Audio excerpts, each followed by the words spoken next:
Good evening, everyone. Welcome to our special live class series on mastering your money. And what a series it has been so far. I'm so happy to have you on here tonight.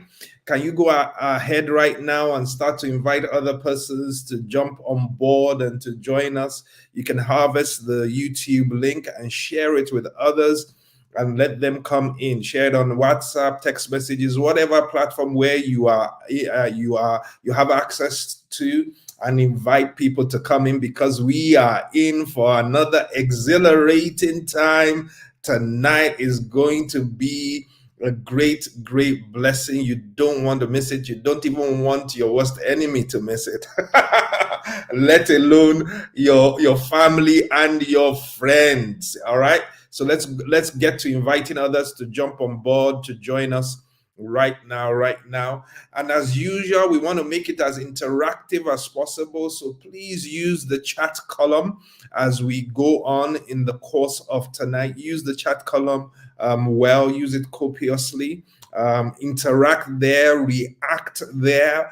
At the right junction, you'll be able to post questions there also. And let's make this a live and direct evening. All right. I see a few people already in the chat. Keisha, I see you. That one dancer, I see you. Welcome.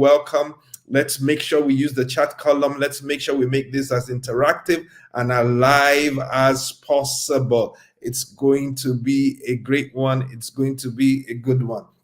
Can I get any feedback from anybody that's been with us this last 2 Wednesdays? The first Wednesday we had Ronkel Dewumi. Last week Wednesday we had Emmanuel Asuko. And tonight we have a special couple with us. But any quick feedback? How have you found the last two Wednesdays? How has it been for you? Have you gotten any serious take homes? Quickly use the chat column and let me hear from anybody that's there. Yeah, somebody says phenomenal indeed. That's TS Glam. Thank you. Good to get that feedback. Any other person want to quickly comment? How has it been these last 2 Wednesdays? How have you enjoyed the information? Somebody said it's been provocative. Yeah. We expect that. Talking about money, it always touches on key areas. Okay, somebody said very practical, addressing real life pitfalls around money. Okay, somebody said that. Somebody said last week's class was very informative. Hallelujah. Ola Philip says, thanks for organizing. Thank you for thanking me. It's an honor. I'm also a student here and learning a lot. Okay. Keisha said it's been an eye-opener. Well, I'm happy that it's been resonating with so many of you. I'm confident that it will. I'm so confident that it will. So stay tuned. Well, tonight is another night, and is a very special night, because I don't just have one guest, I have 2 guests, the 2 that are one. Because they are husband and they are wife. And they're doing a great job in this arena, and they just released their book. It is Financial Joy. This book right here. I want to immediately encourage everyone here, and I'm probably still going to say this again before tonight is done, to get your copy of Financial Joy. This is not just a rushed up, hurried book that has little value. This book is of great value. A lot of work went into putting it together. And let's look at the subtitle: Banish Debt, Grow Your Money, and Unlock Financial Freedom in 10 weeks. Who doesn't want to do that? So you've got to get this book. It's available on Amazon and a number of other platforms. Make sure you get yourself a copy. I got myself 2 copies, one for myself, another one to be gifted, or maybe it's for my children. Hallelujah. So nobody should come and ask me about the second one I got. Okay? Get your own. But it's a great book. And this book is birthed out of years of work in this arena, in this sector. They are the founders of the Humble Penny and the Financial Joy Academy. And they are committed to helping millions of people design a life of financial joy to achieve a balance of wealth and well-being. You know, some people think you can't have wealth and well-being, that it's either or the other, but they debunk that myth. You can have joy and you can have finances at the same time. They are not mutually exclusive. They're also not tutors that just tell you what they have not done. They tell us stuff that they have lived out themselves. They were able to clear their mortgage in a record 7 years, become financially independent in ridiculous time, and they're doing an absolute great job. So we're super excited to have with us tonight the one, Ken and Mary Okoroafor. I'm bringing them up stage now. Let's give them a nice warm welcome. Yay, Pastor Temi. Oh, thank you so much, Pastor Temi. You are welcome. Thank you for honoring our invitation. Thank you for being on here with us today. Thank you, everybody. Hello, hello, hello. It'd be good to know where everyone's joining from. They should post in the chat. What city? What part of the country? What part of London? Where are you guys? What part of London? Like, where are you joining? Come on, hit us up in the chat. All right. Yeah, they're starting to respond. Yes. Applause is already rolling. Yeah. Okay, Bernadette, thank you. What for? All right. We'll see them come through. Yeah. Thank you once again for being here. I've started reading your book. I got it on Audible also. Nice. And just listening to it, and your story, each of your individual stories and how that came together is phenomenal. But can you tell us a little bit about Humble Penny? What's Humble Penny about? So the Humble Penny is a personal finance brand that Mary and I started. It began life as a passion project. Whilst we had our full-time jobs, we felt led to almost a calling to actually begin sharing our own story, our own journey as a young Black couple living in London, trying to find our way. So the Humble Penny is a way of helping people to demystify money, because money can be, complex. People feel like it's only for wealthy people to understand money. So the Humble Penny essentially saying you can begin with small beginnings, but you can go to, you can ultimately work towards achieving your goals. So it's about almost starting small, but ultimately working to a desired destination in the future. Which is what you did. You started small and you are well on your way to your desired destination. Yes. Yeah. Super happy about that. And then sometime after Humble Penny, you now also birthed the Financial Joy Academy. What's that about? So we that launched in March 2020. So literally, it was 2 weeks before the whole global pandemic. It was crazy, but that's essentially, so 90% of what we deliver via our platform, Humble Penny, our YouTube blog, is free. Financial Joy Academy is a membership where people want to take the next step in terms of committing towards their goals. So it's a membership that people join, and inside of it, there are other, what we call our dream makers, people who are serious about, going on that journey towards financial independence or whatever that means for them. And so inside of the academy, we have courses, masterclasses, fortnightly coaching calls where they can speak to us on Zoom. They submit questions and then we really tackle them in depth. We also pair them up with accountability partners, because we've seen a lot of progress when people come together and they have an accountability partner. We have masterminds as well, depending on what strategy they want to work on, be it online business, property, YouTube, blogging, or career maximization. We have masterminds that we run monthly for those. So it's quite a few things within the academy, and it's been, it's been incredible, including in-person meetups. We meet 3 times a year. We come, we eat pepper soup, we go to all the nice restaurants. Yes, we have to. We take them to Nigerian restaurants. Yeah, we take them to different kind of restaurants, but like, trust me, amazing things happen in person. You know. So, and we've noticed a lot of our people are people of faith. You know, so they're not only people who are people of faith, but they're people who want to create an intentional, purpose-led life.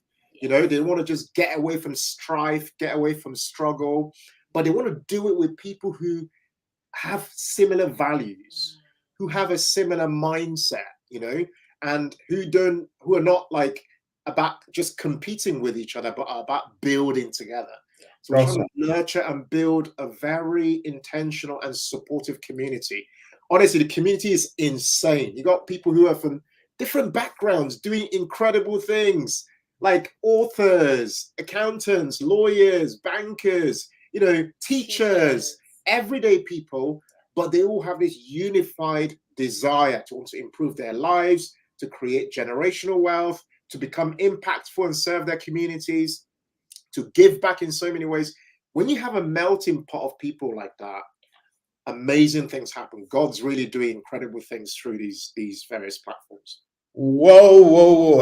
Excited to hear this. So guys, everybody in the audience, if you are not already on Humble Penny, then you and at the Financial Joy Academy, these are things you must seriously consider jumping on board. I'm in a rush to set you loose to share whatever you're going to share with us tonight. Now, I need to quickly throw out a disclaimer to the people listening. This is such limited time. So there is no way that Ken and Mary are going to be able to deal with every nuance of mortgage success or financial joy. More reason why you have to get the book. Yeah, you gotta get the book because you gotta get the book because there's so much information here that they won't be able to share tonight.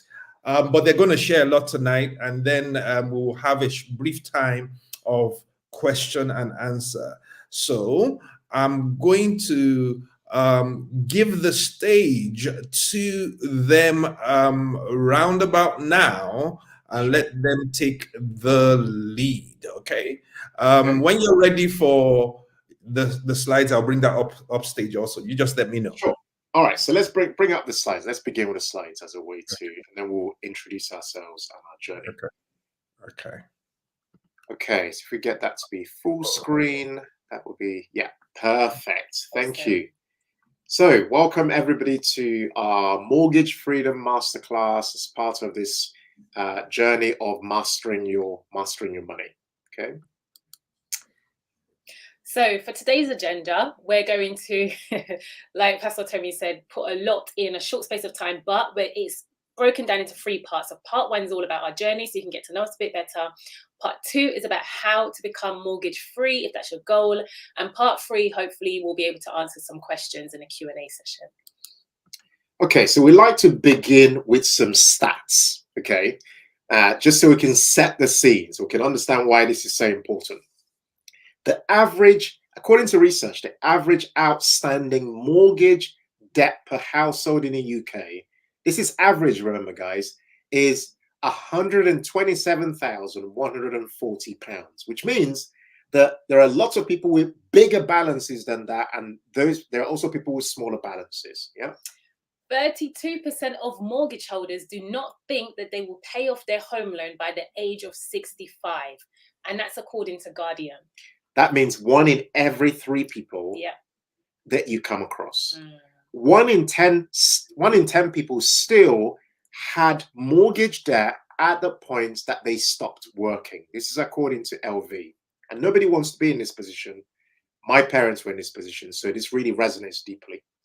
Yeah, and this one is tough. 63% of those who retired with an outstanding mortgage debt had to pay the mortgage debt off with their pension. Wow, that's a painful one. Yeah. And then this last one is a shocking new trend. 1 in 4, that's 25% of under 30s, your Gen Zs and the people who are coming into the world, into the workforce and beginning their careers. 1 in 4 are now taking mortgages of 35 years and beyond. 1 in every 4 people, according to Experian. To make their payments more affordable. This is a shocking stat, right? Okay. So how have we gotten here? High inflation, longer mortgage terms, as we said, and higher interest rates. And this essentially means that more people are paying mortgages during retirement.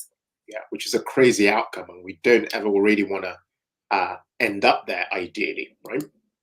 So how do we begin to change these stats and rewrite our stories financially and generationally for our families? Mary and I believe very strongly that we've got to begin with what we can control, okay?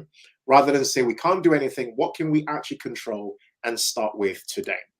Now, there are 3 core areas, almost zooming out, that we need to begin to focus on before we even get into the mechanics of mortgages. First is our mindset. How do we see things? The fact that you are on this call speaks very positively to your mindset as a starting point. Yeah. The second is our skill set. You find that if you go on this journey of trying to pay off your mortgage, a big part of that journey means you need to be earning an income. You need to be, trying to earn more over time. And without the right skill sets, it will be very difficult to actually earn the right income and maintain that income to be able to pay off a mortgage over time. And then the third is a tool set. What do we mean by that? You need a game plan. For example, tool sets could be that you are on a program like this that Pastor Temi's put together. This is a tool set. You've been exposed to different speakers and that sort of thing. As a tool set could be that you follow a 10-week plan by Ken and Mary, who've actually been on this journey. That way you're not guessing, you're following a step-by-step plan. A tool set could be that you're following, you're using an overpayment calculator to assess the degree to which making small overpayments will have an impact on your mortgage. Effectively, what we're saying before we've even started is to say that you've got to think in these 3 dimensions: your mindset, your skill set, and your tool set from a holistic perspective. Which is amazing, but trying to build wealth for the future only isn't enough. We also want to have that balance, which we talk about in this book, the balance of wealth and well-being. So we want to have fun now, but also enjoy ourselves today whilst also preparing for our future. That's absolutely important. So a bit about our journey. This is part 1. We believe it's very important to kind of understand where we've come from. You might know a bit about us already, but we don't want to assume. We want to actually share with you guys what's led us to get to where we are today. Okay, so this is a picture of me when I was at the age of 16. So what you might not know from this picture is that at the age of 16, I'd only been living in the UK for about 2 years. First generation immigrant, moved here when I was 14 years old. And for me, back then, my relationship with money was all about fitting in. Yeah, I had a cleaning job. Those pair of trainers I'm wearing there cost me £40. My first ever paycheck, cleaning in Walthamstow in East London. I earned £80 in an envelope, because back then, we had these residency challenges. So doing this cleaning work was the way that I found a way to try to earn some money on the side. So for me, my relationship with money was all about fitting in. But over time, that relationship with money would change as time passed. This is a bit about my background, my non-professional background. The bit on the right is what you see on LinkedIn, right? It's the shiny stuff. It's all the things that people want to show people about themselves. But for me, I was born in Nigeria, born and bred, and I grew up over there, began life in the UK with nothing, absolute zero with my family. We all began life in 1 bedroom, not a 1-bedroom flat, literally 1 bedroom. 6 people in 1 bedroom was the start of how we began life. I saw education as my way out in this country, at least as my way to begin. And part of that education wasn't just learning from school and from uni and what have you. It was also taking risks to try things, taking faith walks, as we'd call them, trusting God on the journey. And literally, it's also being practical to try things out, to try to get somewhere in my life one day. And I had this strong desire to become financially independent for the future. Oh gosh, so this is me. I was also similar age, 16 or 17. I was at college here, And again, I'm wearing here a very expensive jeans jacket. I don't know who I was trying to impress back then. But you can skip to the next slide. For me, my parents migrated over to the UK in the late 70s, and I grew up in Hackney, East London, in a council estate for 27 years. And growing up, my parents were super frugal. So we, didn't do any family holidays, and we didn't eat out at restaurants. It was always, there was rice at home, and I was okay with that. That was my reality. But I learned from my brothers about the power of, entrepreneurship. And I dabbled in that, like in secondary school, selling CDs in the playground. But growing up, for me, I didn't really see the 9-to-5 type of career as my future for building wealth. I wanted to do something different with my money, as opposed to just seeing my money in a savings account or what do they call it? The ISAs back then. A cash ISA. I wanted to do more with my money. And so that's how I started my development into reading about, personal finances. I guess I came across the book Rich Dad, Poor Dad, which kind of helped with that trajectory of wanting to pursue business and property as a way towards financial independence. So yeah, my professional life, I worked in corporate for about 7 years, but then when I was pregnant, 3 months pregnant with our firstborn child, I took the leap of running a nursery. So it was a family nursery business, which Ken's mum started, and there was an opportunity to open up a branch. So yeah, I took the leap of faith, and I did that, where my children came with me to work for the next 7 years. And whilst we were doing that, the Humble Penny, as you mentioned, started as a passion project in 2017, but juggling the nursery business, children, marriage, life became a bit too much. And in 2019, I left the nursery and started on the Humble Penny full time. Yeah, and I did mine in 2020 during the pandemic. So where are we today? Because this is very important. Today, Mary and I, thanks, to, thinking very carefully about finances, stewarding our resources, where we achieved financial independence at the age of 34, including mortgage-free in 7 years, which is why we can speak to you a lot about mortgages today, and how you too can work towards mortgage freedom. Run the Humble Penny.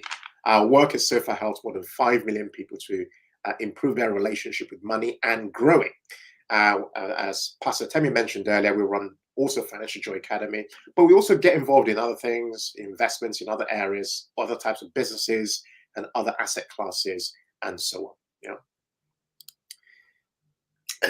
So thank you, Pastor Temi. You have spoken about our book in great detail. But yes, this is our book, Financial Joy, and we absolutely are not being biased here. It's the best book that we've ever done. It's the best work we've ever produced. And yeah, you guys will be absolutely blessed. So here is the link, the QR code for you to jump on and order one. You can get it from Amazon or major retailers. And I should say, it's a Sunday Times bestseller. She's just being really modest, but it's worth mentioning that. Yeah. It's a life-changing book. But I wanted to just share, why is this book different? And then we get into our thing. You know how there are lots of books out there, and you might be thinking, well, yeah, this is just any other money book, but it's actually not. There are many reasons why this book is very different. Firstly, it's a 10-week plan. Most books are just in chapters. This book has been designed to help you walk through different elements step by step. Everything from developing a healthy relationship with money, dealing with various biases, managing debt, beginning that journey of investing, managing day-to-day finances, planning for retirement, legacy planning. All has been structured over 10 weeks. The book's also written from our perspective. There aren't many books written by couples, first of all, that also speak to single people. So this book is written by a couple who've actually achieved what they're sharing, but it also helps single people and couples together. Again, like Mary mentioned, it's aimed at helping you achieve this balance of wealth and well-being. Interestingly, the book includes 12 case studies or interviews of how should I put it, lived experiences of people who are at different stages of the money journey and from different ethnic backgrounds as well. So Africans, Caribbeans, white, Asian, you know, people at different ages, 20s, 30s, 40s, 50s, and even 60 at one of our interviews. You know, so it really covers everything to make sure that, you know, in a non-judgmental way and a really empowering and empathetic way, the book is guiding you, like almost like having two really good friends helping you on your money journey personally. So what was the turning point on our personal journey so far? Now, it's worth mentioning that we began, as we mentioned, painted that picture for you from the very beginning, but there's certain things that really stood out for us that were key turning points. The first is that we actually hated not having money and watching our parents struggle. I remember very clearly the day my dad retired. In the same week, I went out for a drink with my dad, and he was telling me how he still felt very frustrated because one of the biggest things he didn't get to achieve was that they still had their mortgage with a balance on it, even though he had retired. So imagine not getting your regular salary anymore, but at the same time, you still got this mortgage hanging over you. So for me, Mary and I didn't really want to get to the age of 65 and still feel like, do you know what, we are repeating the same patterns as our parents. We need to level up and take things to a different level. We met in 2009, and the key word there is that we dreamt together. And this is speaking directly to couples. A lot of couples don't dream together. A lot of couples, in fact, don't even know what each other are earning or spending. In fact, a lot of couples are so almost operating like two individuals in a partnership rather than one unit in a household with a family vision. So this whole idea of dreaming together is really, really powerful. And if you're not doing it yet, it's not a problem. The key thing is to begin that journey as part of this, as you're learning on this presentation. So for Mary and I, had we not dreamt together and set a vision for our lives, I know for sure that we would not be where we are today. And part of that dreaming was we created a 10-year plan. Do you want to speak to that 10-year plan briefly? Yes, so we recently got engaged and we were chilling on a beach. It was a different environment, so we weren't worrying about, you know, the cares of the world, bills to pay, food to cook. Social media, exactly. There was no distractions there on the beach because there weren't even any reception where we were. But on the beach, we were planning our wedding, but we also created a 10-year plan, which was powerful for us because on that 10-year plan, I don't remember everything exactly, but one of it was that we wanted to pay off our mortgage in 10 years, actually. And then another thing was that we wanted a house with our own drive. That's what you wanted. I wanted like a nice big kitchen with an island. I can't remember everything on that plan, but paying off the mortgage in 10 years was there. And because we made it a goal, right, it really shaped, I guess, the trajectory going forward.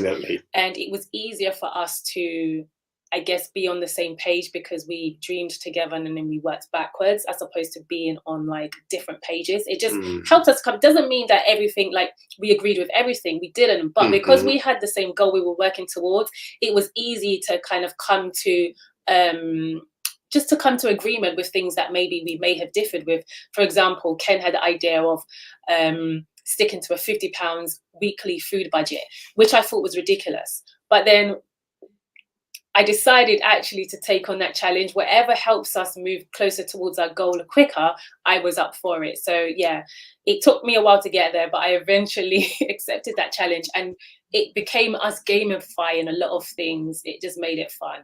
Yeah. And we held each other accountable. That's actually very important.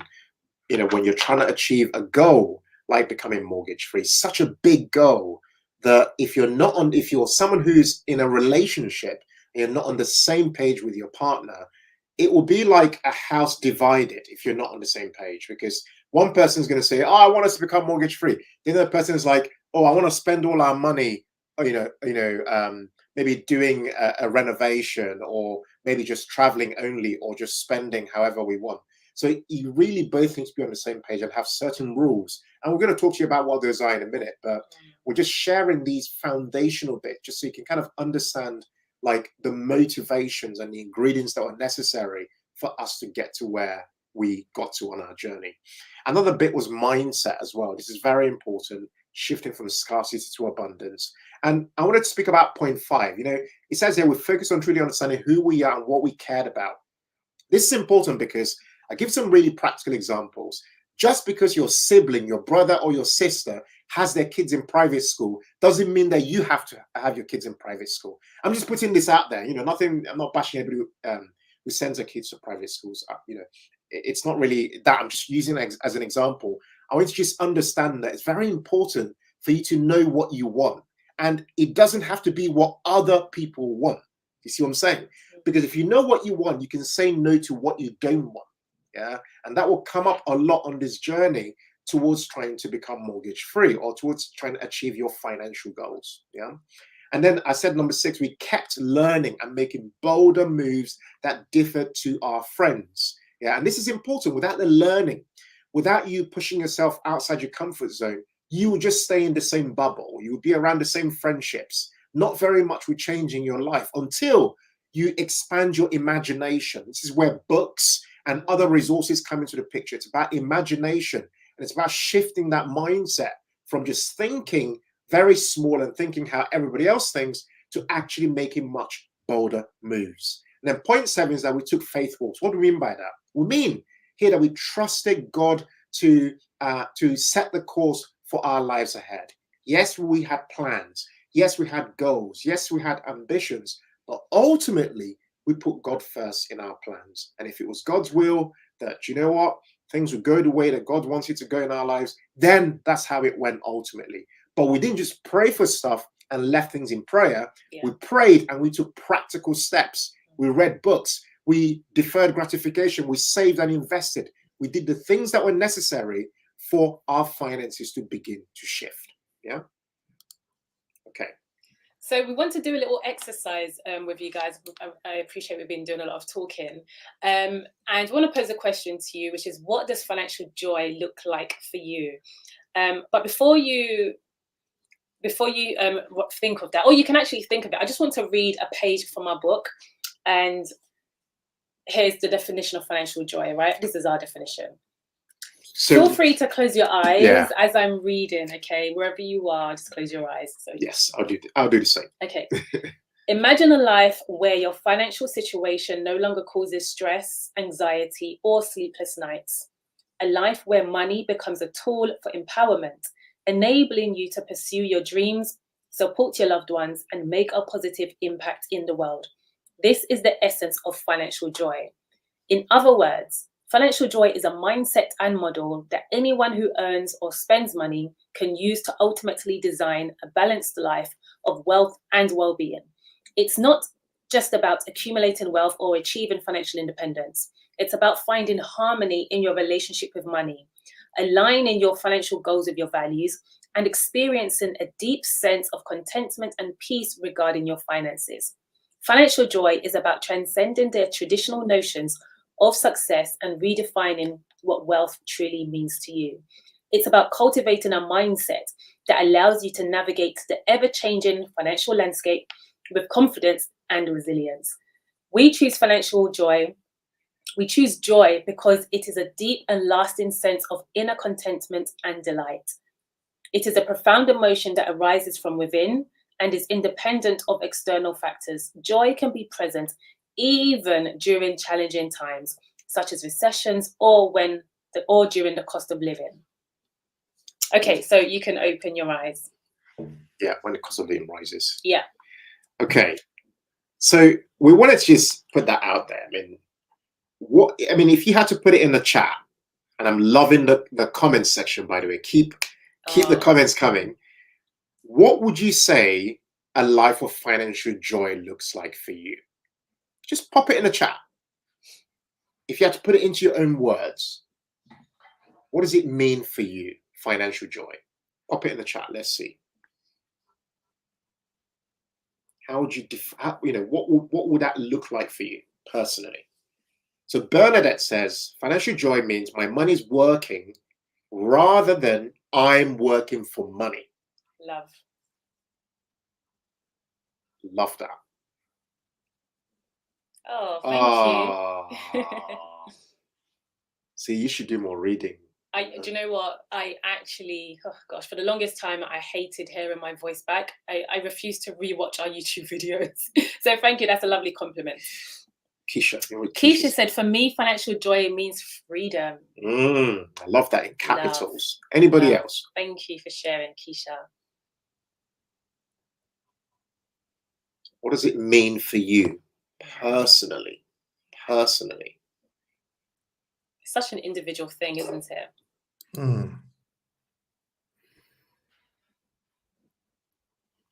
So whilst those are being posted, yeah, let's share what it means for us. Okay. So we've got some examples here, but for us, it's essentially time freedom with family. Somebody mentioned freedom. The opportunity to travel 2 to 5 times a year. So we've loved traveling since we've met, and we want to be able to continue to do that, God willing. Mortgage freedom and being financially independent. Never stressing about paying a bill. Amen to that. Bills are constant, right? Every month there's bills to go out, and we don't want to ever stress about that. And then owning assets, having multiple streams of income. And finally, but most importantly, we want to be able to give generously without worrying. Yeah, I love that. So Janet says, being able to do what you want to do, and what you need to do. Yeah. So thank you for sharing that. Flexibility. IJ says, having enough money to become time rich. Brilliant, right?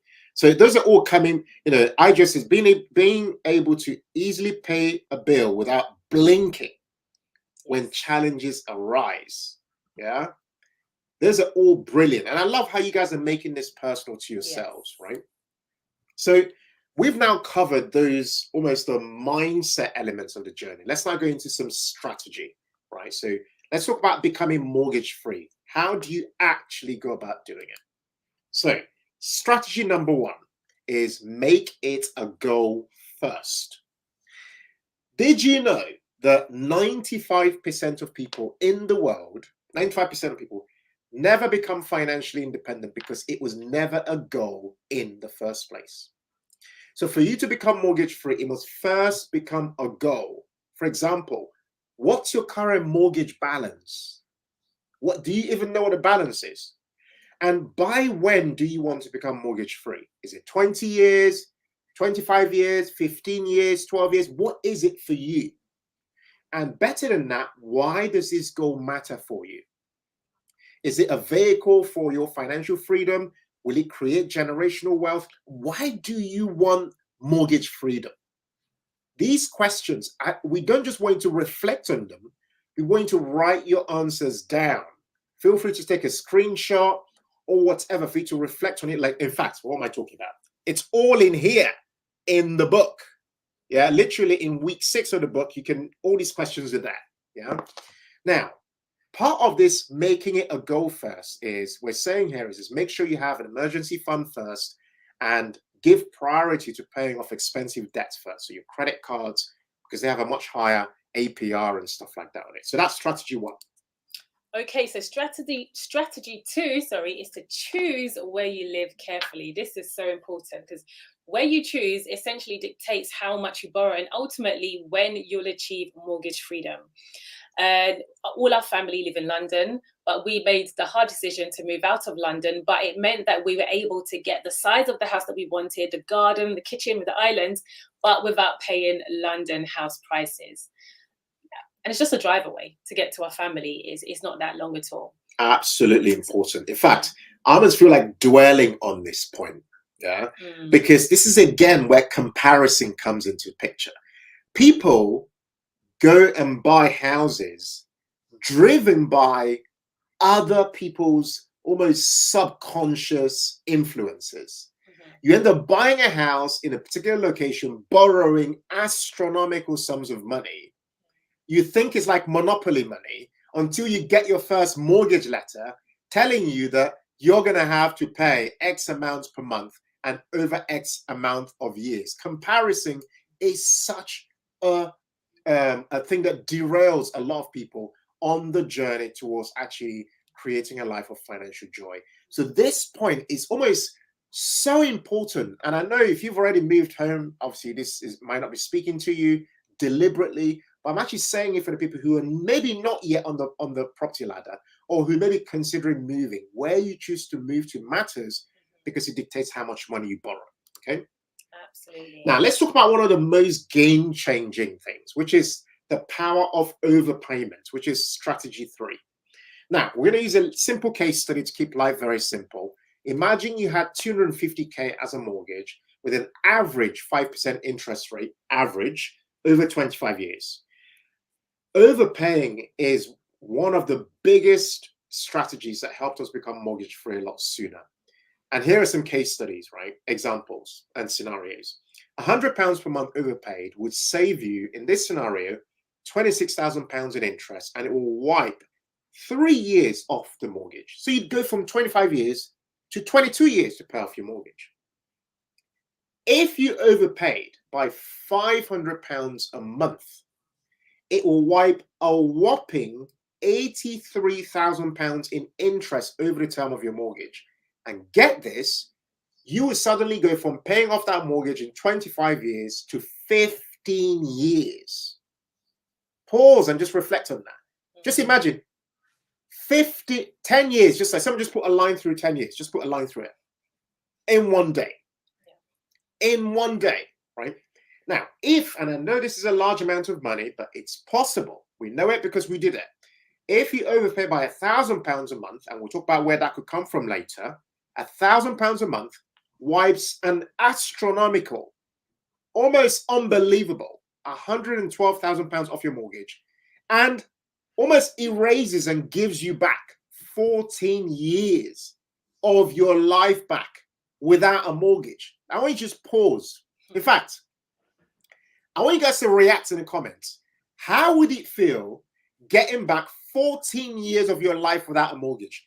I want to see one word in the comment. What's the one word that would explain how that would be, how that would feel for you? Keisha says, wow, how would that feel getting 14 years of your life back without a mortgage? Now you might think that's just theory. It's not, because we're living that life right now. Because we've had to go through this journey to be able to see that this is actually real. It's possible. Okay. Someone says mind-blowing. Mind-blowing. And it is mind-blowing. Because if you think about it, it's actually, this can become the difference between pursuing one career and pursuing another career potentially. The difference between having to get a job, just even though you're miserable in your job, and doing something that makes your heart sing, something that you actually enjoy. Yeah. This is the reason why a lot of people remain in jobs that are frustrating to them, and they can never take risks because they are always wanting to keep paying the mortgage. It's a big deal, guys, what we're sharing right now. I'm seeing holiday money. I'm seeing wow. I'm seeing wonderful. I'm seeing indescribable, mind-blowing. This, I want you to remember those words, because if you start to apply what we're saying today, it will matter for the future. Now, let's be practical. There's a thing called early repayment charge. Every year, people who have mortgages get given typically 10% allocation to overpay. Now, you might think, oh, 10%, Ken and Mary, is so small. No, it's not. 10% is a lot. If you've got 250K mortgage, 10% is £25,000 of net income to be overpaid. That's a lot of money. That's more than £2,000 a month. Yeah. So that 10% matters. It's a lot. However, if you want to overpay more than 10%, you can approach a mortgage broker because they have access to products that you might not see at typical high street banks. And those products allow you to overpay however much you want. And Mary and I did the same on our journey. Absolutely. And strategy 4 is to live on one income. So this is what we both did, actually. Yeah, we adjusted our lifestyle to mainly live on one income and use the other to invest in stocks and overpay on our mortgage. So yeah, that meant we just needed to be super disciplined. We still had fun. Like people, when we first started the Humble Penny, we didn't really talk much about our fun. So people thought, well, you guys are miserable. You guys are miserable. But oh, no. we're not. We have a budget for fun, and it goes up as our debts go down.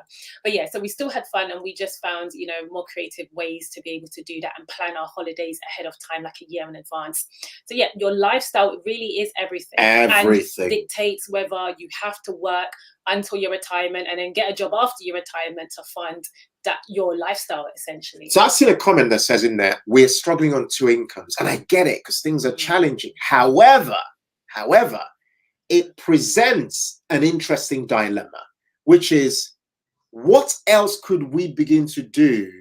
What changes do we need to make in our lives? Yeah. What are your biggest areas of cost? Those areas need to be challenged. They need to be thought about slightly differently, slightly creatively. I mean, Mary and I could have lived in London.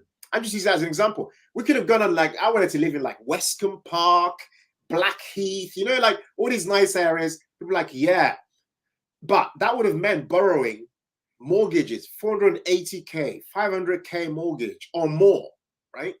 But we had to make a hard decision, which is, look, not being funny, you have a choice, which is either borrow more and work another 20 years or 10 years, or follow this other pathway and maybe seek out another path, another possibility for yourself. But I know it's hard, so I'm not even belittling that. It's very difficult because we've got the cost of living crisis. There's a lot that's going on for people, so I completely get it. But it's still possible. Even if you became mortgage free by 5 years or 4 years or, you know, however many years, the key is to begin to apply what we're sharing today in a small way, because we know that even small amounts of money make a difference over time. Yeah. Now, strategy 5 is start a side hustle. Now, Mary and I put a lot of our time and energy into starting side hustles that created more income. Things like creating a tuition business, a party business. We talked about a nursery business. We did all these things whilst still keeping up with our jobs. Yeah. Could be selling things online and what have you. Yeah.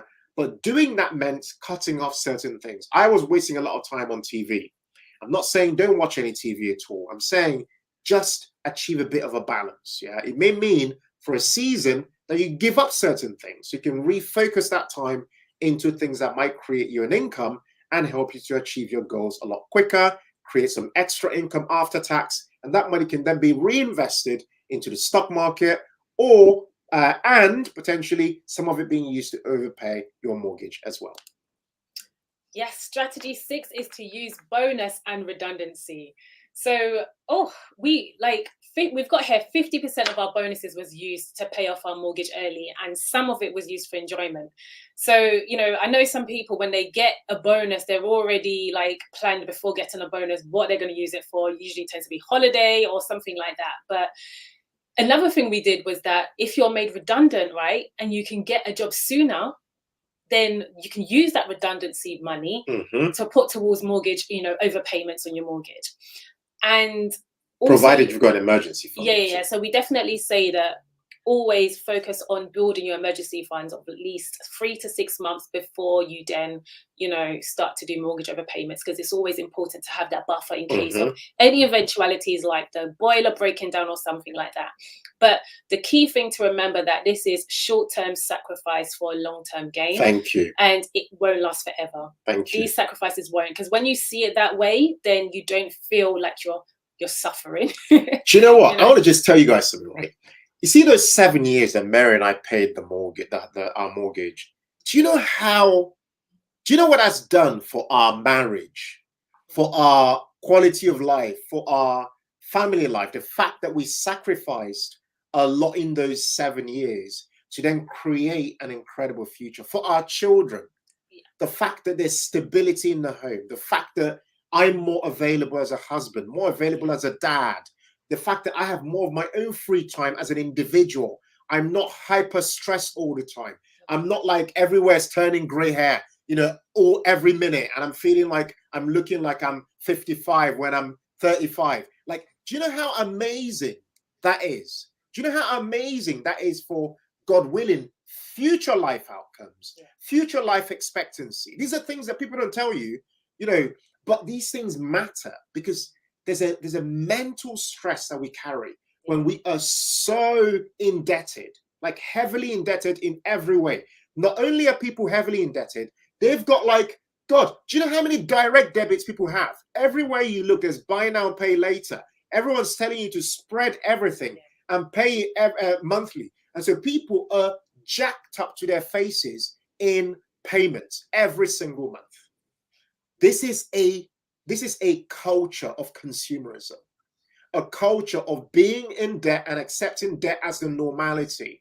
Now, debt can be used as a tool for building wealth, but that requires certain habits, certain behaviors, certain maturity with money. And we teach you how to do that in week 9 of this book, how to use debt as a tool for building wealth.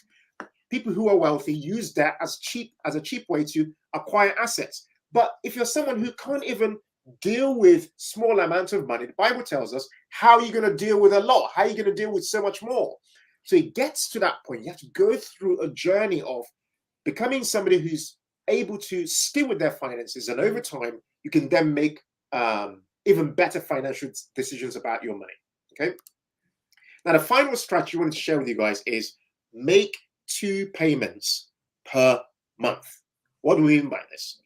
So every month, most banks say to you, pay monthly. So you have 1 payment a month or 12 payments a year. But if you actually make 2 payments a month, i.e., imagine you paid on the first day of the month and then halfway through the month, you actually made a second payment, maybe for a side hustle or maybe doing an extra job or whatever. It actually works out that in a year, you make 26 half payments effectively, or the equivalent of 13 payments in a 12-month period, or 13 months worth of payments in a 12-month period. Why does that matter? The reason it matters is it slows down the impact of compounding interest. By slowing down the impact of compounding interest, your debt, your mortgage is accruing interest a lot slower. By accruing interest a lot slower, you are paying off the debt a lot quicker.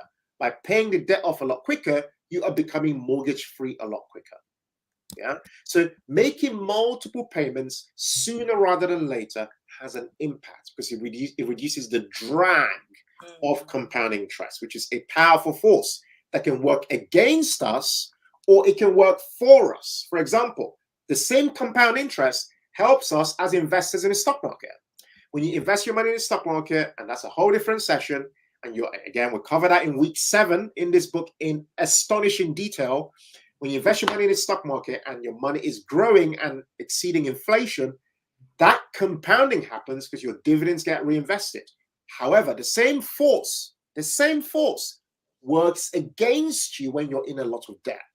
So as people who are called to be stewards of our finances, what we want to do is use compounding as a powerful force to grow wealth in the stock market, but have compounding work against it. We want to be against the power of compounding when it comes to the power of debt. Okay? So, this brings us to this bit where we say to you guys, we mentioned this before, feel free to check out our book. And as we wrap up and come to Q&As, if you are already reading our book, we had a fun milestone yesterday. Yes, we reached 100 reviews on Amazon. Yes. So that was amazing. And yeah, thank God for the feedback has been amazing so far. Incredible. It's been incredible. So if you guys have purchased the book, please do leave us a review, a written review, like with a photo of the book in a nice environment, make it nice and creative. And yeah, we'd really appreciate it. And these are our contact details. We're going to do Q&As now. These are our real email addresses.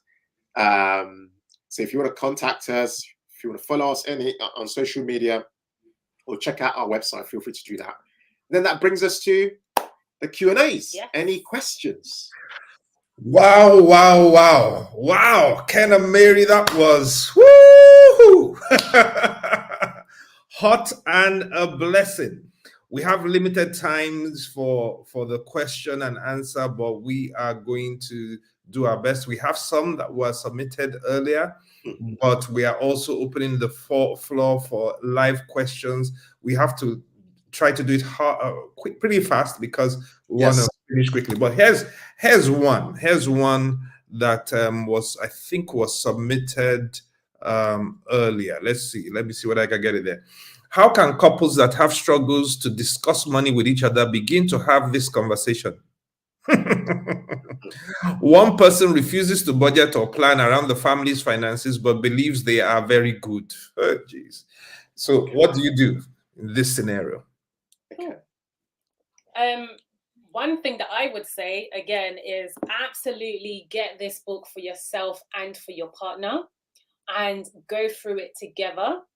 It's so important with things like this because in this book, we talk about money personas, money mindset, what's your relationship with money like? And I guess when you do the work and you're reflective, it helps you to better understand your partner. It helps you to better understand yourself and come from a place of non-judgment. Okay, because our money blueprint is actually formed at the age of 7, based from our environment, our parents, things that we absorbed subconsciously without us knowing. So I would definitely say to find a way to get your partner on board to reading this book and going through it together as an exercise and really writing down your reflections and discussing them. It will help you to get to know your partner on a better level.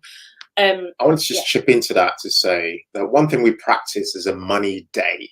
The money day is a day that you and your partner agree that, you know what, on this day and at this time, we will talk about our finances. It's in the diary. Yeah. This is very, very important, because if you don't have an appointment to talk about money and talk about the things that are happening in your household, you would never be on the same page when it comes to money, because you always be fighting fires. There will always be stuff happening, bills to pay, kids to drop off, things to do. But if you have a moment, let's say it's every 2 weeks on a Friday morning or Friday afternoon at 1 p.m. or Friday or Saturday morning at 11 a.m.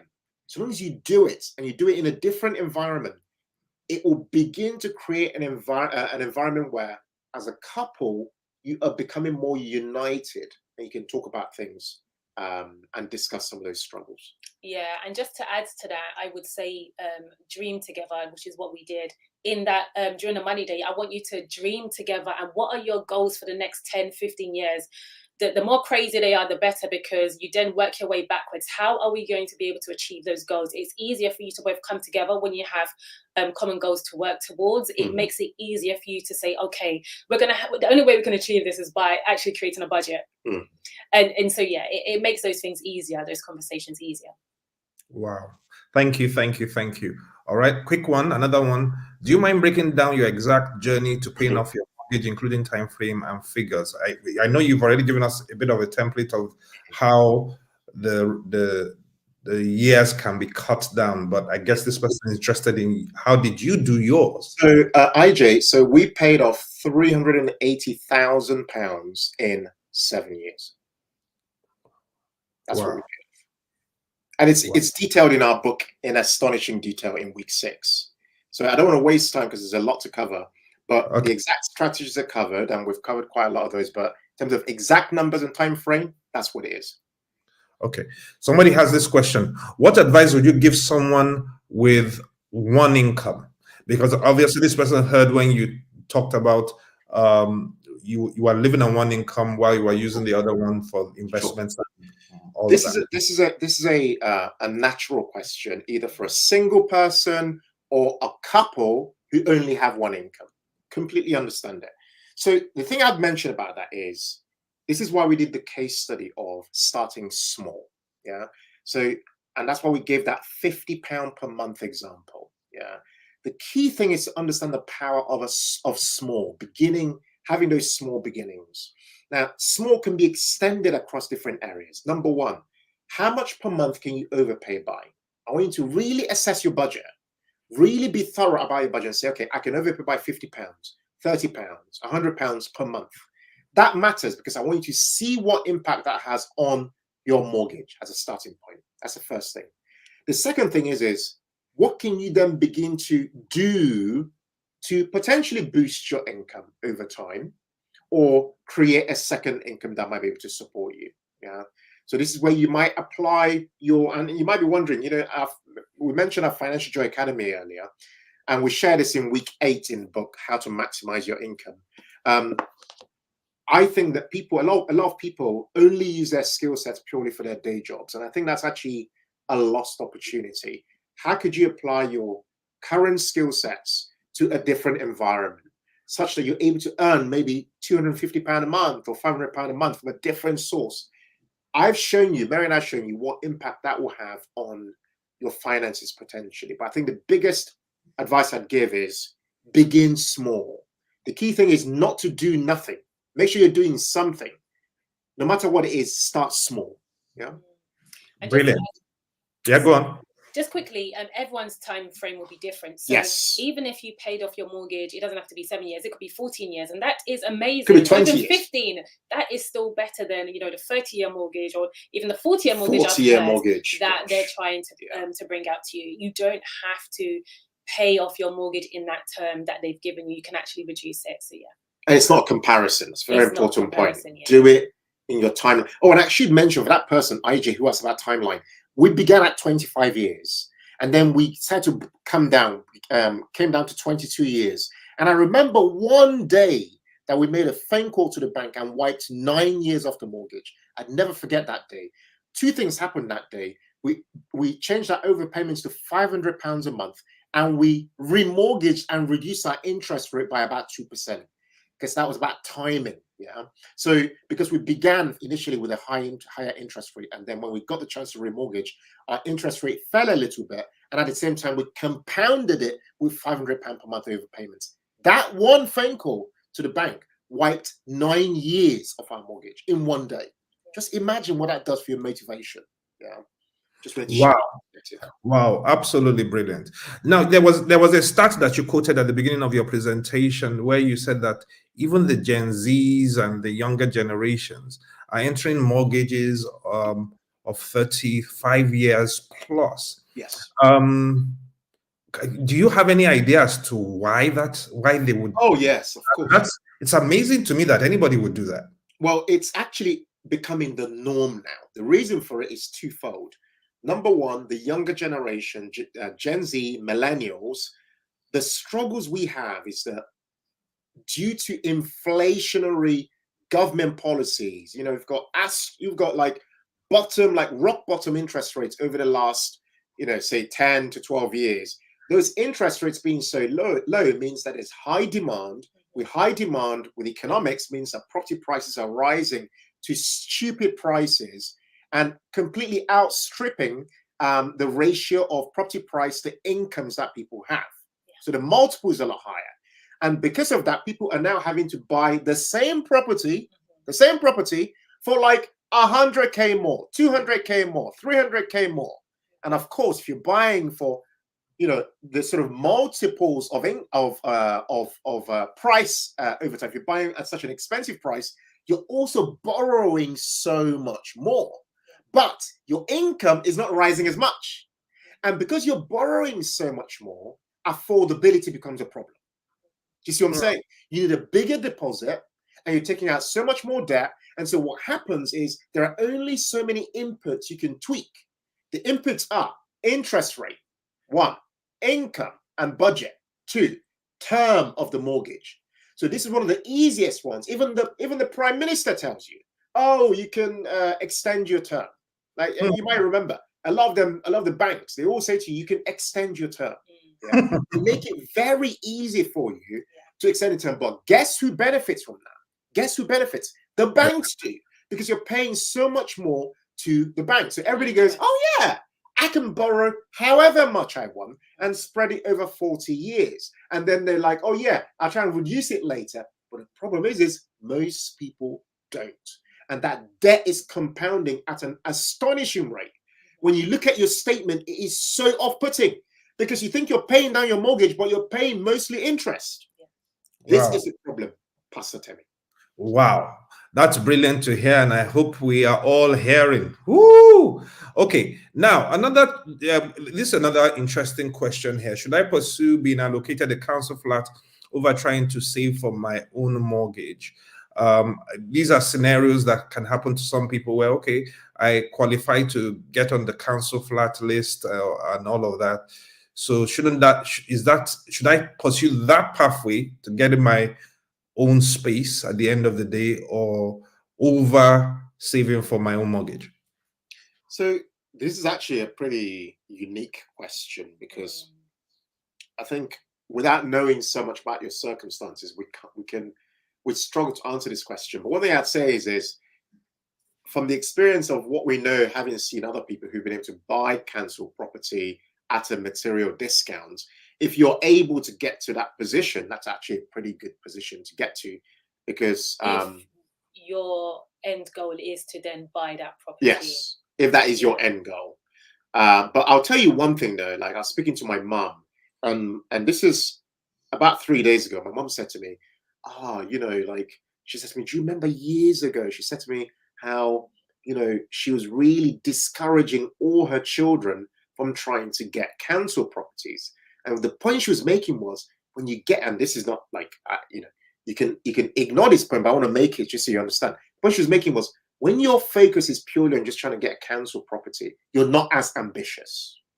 Right? That's what she's saying. She's saying, because what happens is, she gave an example of one of our uncles who managed to get into a council property, and that's where he stayed. He's just stayed in that one council property, and that is it.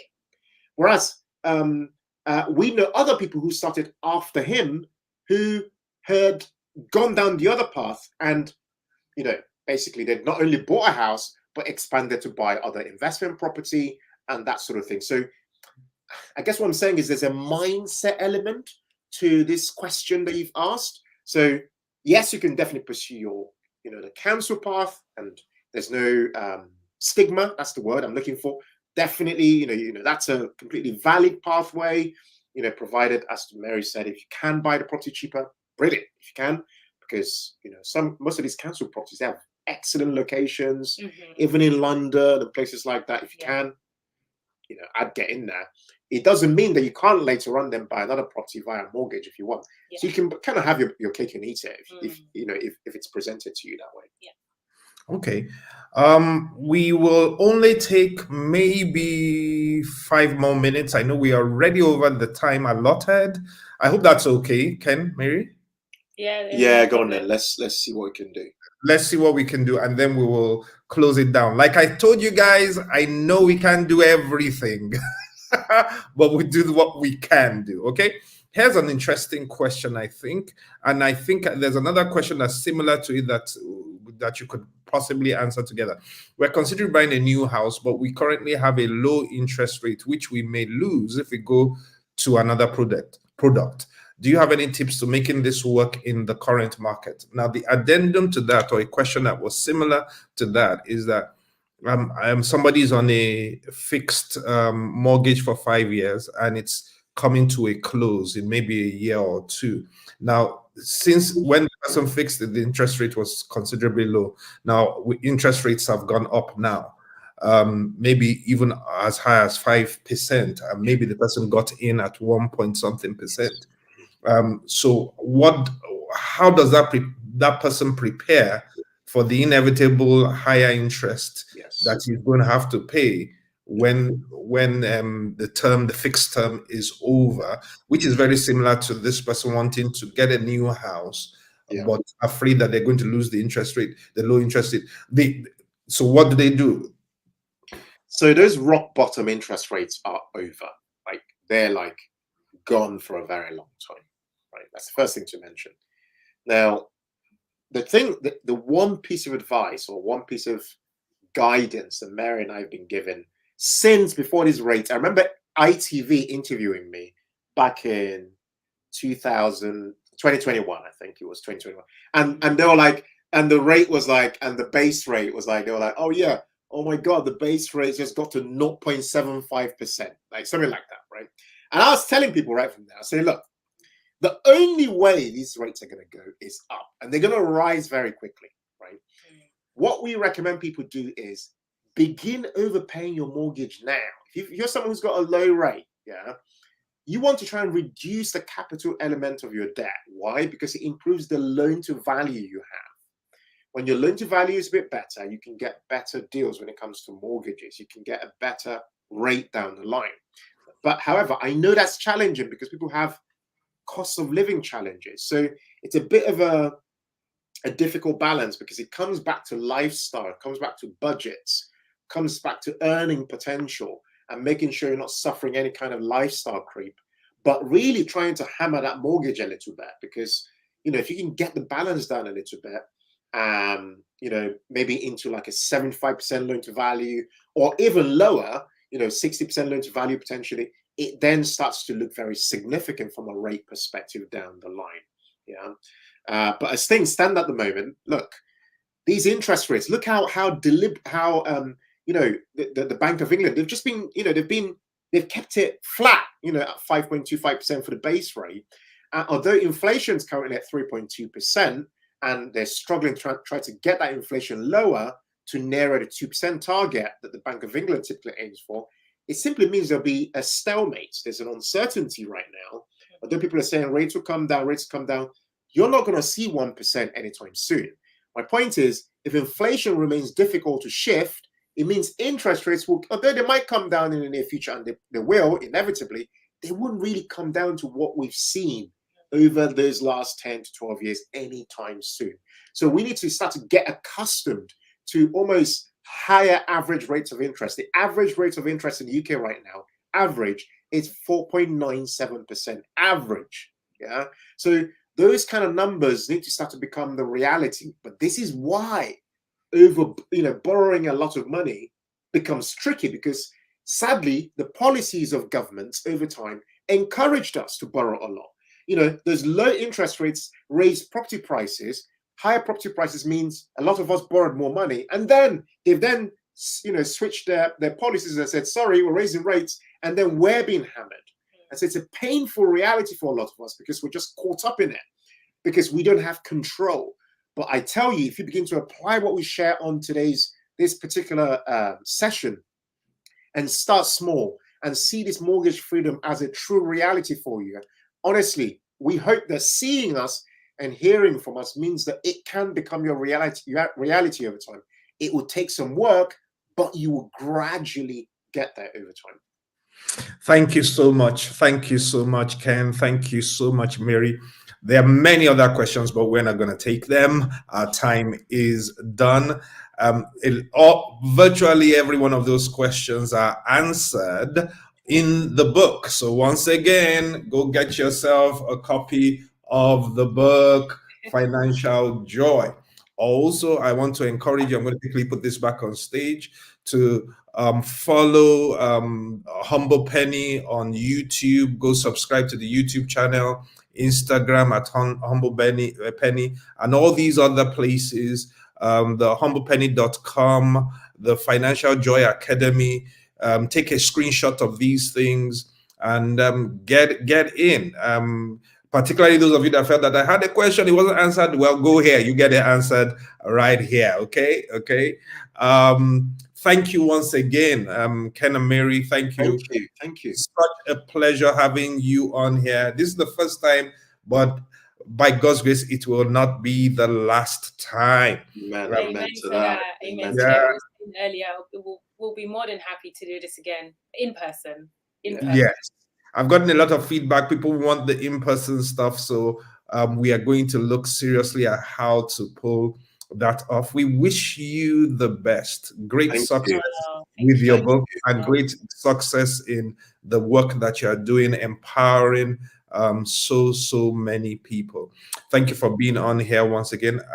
To the audience, I want to encourage you once again to stay tuned. The final installment in this series on mastering your money is next week, Wednesday. I have a very special guest that's going to be with us next week, Wednesday, Dr. Paul Fo. He's a sales coach, a sales expert. Now, somebody's going to wonder, what does that have to do with mastering your money? It has everything to do with it. You don't want to miss that one. It's going to be great. So I encourage you all to tune back in next week, Wednesday, 7:30 to 8:30. It's going to be a great one. Okay. Thank you all for being here, both audience and guests. And we're going to call it a night by sharing a short word of prayer.